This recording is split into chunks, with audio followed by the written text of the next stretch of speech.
కూడి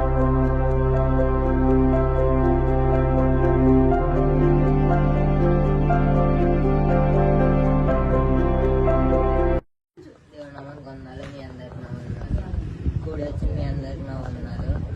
house of prayer గురించి ప్రార్థన చేయండి. అలానే హౌస్ ఆఫ్ ప్రేయర్ ట్రస్ట్ గురించి కూడా ప్రార్థన చేయండి మీ అందరూ. అలానే చర్చ్ గురించి కూడా కొంచెం ప్రార్థన చేయమని అడుగుతున్నాము.